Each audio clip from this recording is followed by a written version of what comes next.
hai Assalamualaikum buat semua yang sedang menonton video ini.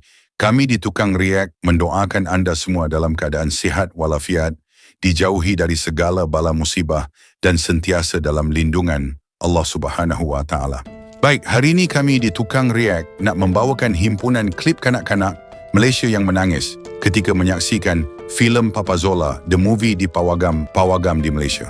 Pelbagai gelagat dan tangisan yang pasti membuat kita sebagai ibu bapa menjadi sebab melihatnya. Agaknya kenapa kanak-kanak yang menonton filem Papa Zola The Movie akan menitiskan air mata? Dan wajarkah filem sebegini diteruskan serta impaknya kepada anak-anak?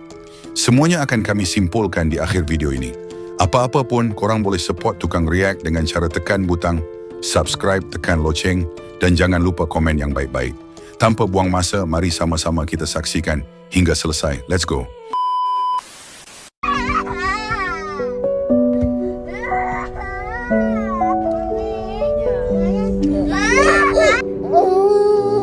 Kenapa dia sedih?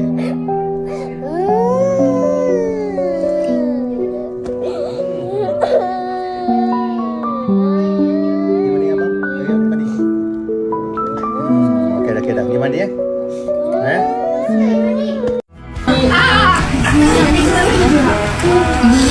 Alah, semua pala ayah. Cakap apa dengan ayah? Cakap apa dengan ayah, adik? Aris ada benda nak cakap. Apa ya, adik? Embuk, cakap apa? Sama. Okeylah.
Jadi begitulah beberapa klip video kanak-kanak Malaysia yang menangis ketika dan selepas menonton Papa Zola The Movie.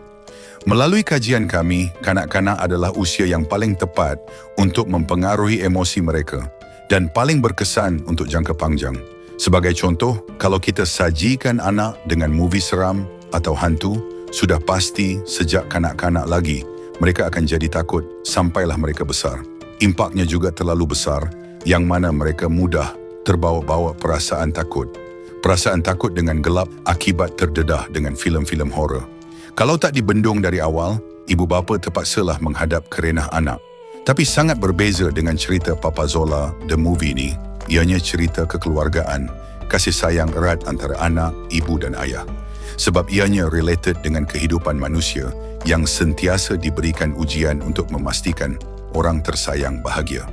Anak-anak akan mudah tersentuh kerana mereka juga ada ayah dan mereka akan mula faham pengorbanan seorang ayah. Minda mereka dididik agar mengetahui pengorbanan besar seorang ayah dan mereka akan mula faham apa tanggungjawab sebagai anak. So kalau cerita macam ni yang dihidang untuk anak-anak, sampai mereka dewasa mereka dah mula bertanggungjawab untuk membalas jasa seorang ayah dan ibu. Inilah yang kita nak. Anak kita menjadi anak yang berguna, bertanggungjawab dan cuba membalas jasa ketika kita tua nanti. Walaupun jauh dari lubuk hati kita meminta balasan dari anak. Tapi inilah hakikatnya.